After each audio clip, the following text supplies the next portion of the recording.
I want to go on and talk with you guys about the 5 to Thrive. This is an important kind of fundamental keystone piece because here's the deal, guys. You have to claim what you want, what you need, what you love to give and receive, your must or must nevers. Those are the 5, right?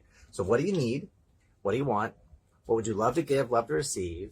What are your musts? What are your must nevers? And we're going to dig in on those 5 in just a second. But you have to be abundantly clear who you are, where you are, what you want. And that is a massively difficult conversation for a lot of people, not just guys, right? The idea that, well, who am I to deserve the thing that I want, the thing that I claim, the thing that I say? Do I deserve it? Is that even freaking possible? Does such a thing even exist, the thing that I want? And here's what I would say to you. Don't worry about that. That doesn't matter. Right? Everything around us that exists did not exist at some point. Some type of car, some type of opportunity, some type of living situation, some type of relationship.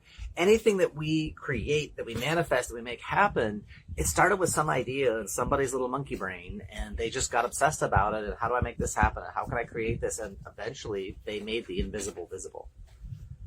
So you have to claim the thing you want. It may be impractical. It may feel like it's impossible. It may seem like there's no way in hell this is ever going to change or ever going to happen. You cannot hit a target that does not exist. So you have to lay that out and claim that. And it's hard. It is so hard to say, this is the thing I want. This is what my soul desires. Because a lot of times, especially we're talking relationship mastery, we project that into another human being. And I want this woman to show up in this way, or I want these kids, or this, that, and the other. When we make it into this person has to be something that I need them to be, that I want them to be, that takes away their autonomy. But here's the deal. Unplug the people, right? Instead of this particular person, the relationship that would delight my soul is this, and you write it out. The communication that I would love to give and I would love to receive, the admiration, the respect, the way she looks at me, the inside jokes, the gentle touches, right? The 5 love languages, right? I would love to have words like this and have her talk to me like that. And this is what matters to me. Like, you have to lay that stuff out. Whether it's this woman or some other woman is beside the point. Because you can't ask for something. You can't get something if you're not clear and specific. People say, I want to make more money. Here's $1. Go away. I want to get in shape. Fantastic. Round is a shape. Right? It's not I want to get in shape. It's I want to have this level of body fat. I want to run this long at this speed. The more specific, the more measurable, the easier it is to produce that result. If it's this nebulous, touchy-feely, I want to be in better shape. What the fuck does that mean? You want 11% body fat at 175 pounds. Cool. That shit's measurable. We can get to that result. Okay? So 5 to Thrive. Number 1, need. What do you need? Need like need to eat need. Like if I don't get this shit, I'm going to die. Own that. What do you need? 100% what do you need? Number 2, what do you want? Right? What do you want is not as intense as a need. And if I don't get it from this person, or I don't get it in this way, or I don't get it in this time, that's okay, because I got what I need. I'm okay. Now what I want is the next level. And want is desire, not in the sense of craving and I'm less than if I don't have it, but more in the sense of, man, that would be awesome. It would expand. Now I could do this and I could do that. And man, I want to make this impact. I want to have this result. Cool. But I need. See, needs not being met makes us crazy. And some of you guys, I know as you're hearing this, you're thinking about your woman and what does she need and what does she want? No, stop that mess. You cannot give her what you don't have. You cannot show up present for her if you're hedging and let me just satisfy her and let me give her what she needs and what she wants and let me take care of her and then I'll take care of myself. Nah, dude. You got a hole in a bucket that's like leaking everywhere. We got to fix the hole because you're making a mess. Right? And I'm not saying that from a place of judgment. I'm saying that from a place of you've got to get solid in yourself.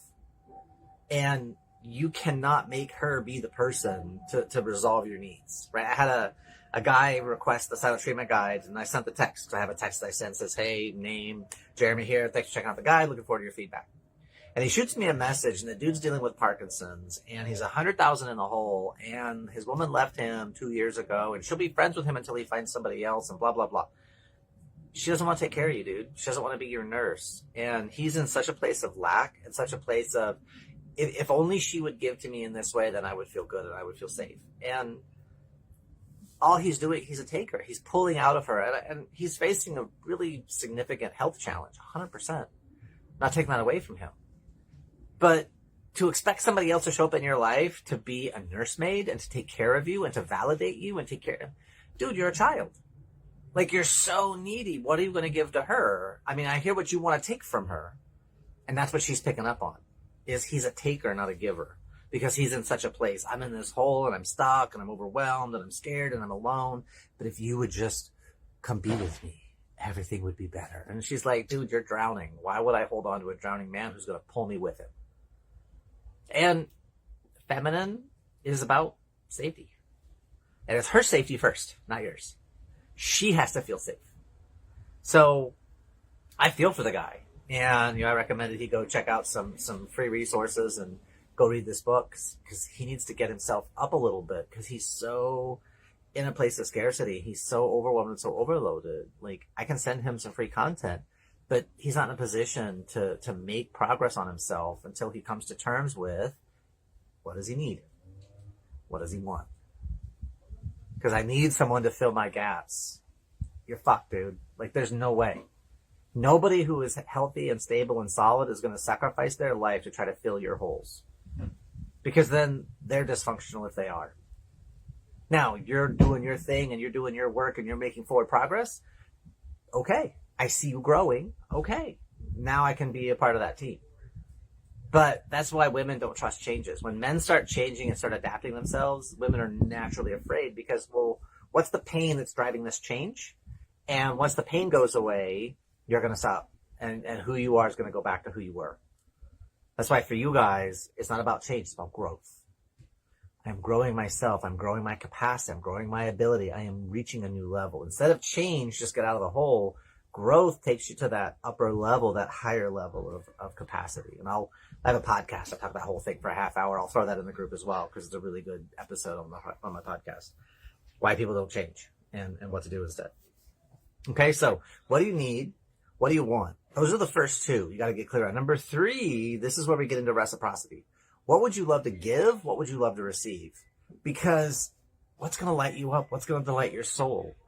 If you would love to give your woman a foot rub on the couch, and she hates her feet, and every time you reach for her feet, she pulls her feet away and goes, oh, no, they're so disgusting. No, don't touch that. That's so ew. What are you doing?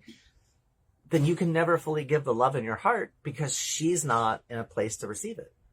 And that's not to make her wrong. If she's not happy with her feet, that's her deal. But the love you have inside you will never be fully expressed if she keeps cutting you off. So you need to find someone who would love to receive what you would love to give. And conversely, you find a woman who would love to give what you would love to receive. Oh, she'd love to be on the couch and just do the little back scratches and drizzle on your back. And that would make her happy. And like, fuck, you want that. It would delight you to just sit there and be on your phone for a little bit. And I'm going to flop my leg and you flop your leg because I want that physical touch. 5 love languages, right? And it's not to say if someone doesn't want to do this, they're a selfish bastard and how dare they? Just their particular music, their particular approach does not gel for you. And that's okay. Right? Making your partner wrong, making the other person wrong for who and what they are, waste of time. Find the right person. That's why the 5 to thrive first. And if we could get this into our kids before they start dating, or start to help them clarify, makes life easier. Need, want, love to give, love to receive. Number 4, what are your musts? This must occur every day, every week, every month, every year. What's a must? With my wife, she must go on a date every 10 to 14 days, about every 2 weeks. After about 2 weeks, she starts getting really antsy and irritable, and it's not because she doesn't love me. It's just because she's depleted. She's running on fumes. She feels like crusty burnt toast, right? We use the phrase, I feel a bit crispy. I'm like, okay, let me get some time with you. Let me make that happen. That doesn't mean she's high maintenance. That doesn't mean she's selfish. It's just, that's who she is, and that's what she wants. To be at her best level, for her to be able to give to me, she needs to be filled to overflowing. should be intuitively obvious. If I fill you to overflowing, you're going to give, but from a place of abundance. Same deal. If you fill me to overflowing, you're going to give to me in abundance. It's a win-win. So what do you want? What do you need? What would you love to give? What are your musts? This must happen. And part of writing down your musts, I must have these experiences. By knowing what your musts are, like say that you must have a massage every 2 weeks and the woman you're with won't give it to you. Fine. Go get a massage. Hire somebody who is a masseuse to masseuse you. Because I must have this to be at my best level. But I want her to do it with me. Okay, but is that a need or a want or a must for her? And if not, does she give that big a damn deal about you getting that dealt with somewhere else? I'm not saying get a massage and a happy ending at the Asian sketchy place. I'm not saying that in the slightest. But it's the idea, what must? This must happen. And finally, must nevers. These are your rule breakers, your deal killers. Like, you walk in, she got somebody else's penis in her face. Are you okay with that? Some guys are. Some guys get off on that stuff, and some guys are like, oh, big deal, don't do that. Okay, be clear on that shit. Like, own what are your must nevers. These are rule breakers. These are deal breakers. Like, if I see this, if I experience this, I will walk out, and there will not be a discussion. It will not be we misunderstood each other. This is the deal. And this is not an ultimatum, right? Ultimatums are given from a place of scarcity and manipulation. An ultimatum is, if you do this thing, then I'm going to do that thing. And it's a withholding when we're in conflict, right? An ultimatum is always given from a position of weakness, and it's an attempt to control the relationship. When you're getting ultimatums, get out. Because you call it out one time. And if they're going to still hold that line, that relationship is dead. Whether it's now or 5 years or 10 years. And I hate to tell you that straight, but when either partner is giving ultimatums, those are bids to manipulate and control another person's behavior that violates the 5 to thrive. It will poison your relationship and it will destroy things. Now or in the future, it fucking will. So save yourself the headache, save yourself the heartache, save yourself the bankroll of going too far down that hill. When you're going down the wrong road and you realize it's the wrong road, stop, turn around, get back on the right road. No amount of going down the wrong road will ever make it the right road. No amount of if I love enough, if I placate enough, if I please enough, if I blah, blah, blah enough, then she will love me and she will accept me. No. Ultimatums are always a position of weakness. Yeah, I got a kitty cat on my lap. Okay, so that's the 5 to thrive. What do you need? What do you want? What would you love to give / love to receive? What are your musts and what are your must nevers? Get fucking clear on that. Whether it's in intimate life, whether it's as a parent, whether it is as a partner, as a business, as a son, whatever relationship you want to apply this to, coming to clarity on your 5 to thrive first or as soon as possible will change the timbre, the tone, the quality of the entire experience. That's the deal, dudes. So the sooner you can get clear on this, and when you're wounded, it is hard to ask for this stuff or claim this stuff or even admit this stuff to yourself because it hurts and you feel worthless. So you don't ask for what you deserve. You don't ask for what you need. And the last piece I want to finish with is, for men, how we figure out what we deserve is really simple. All the good you've ever done minus all the harm you believe you've caused that you've never forgiven yourself for. And whatever that equation, however that balances out, that's what we deserve, and we will not ask for more.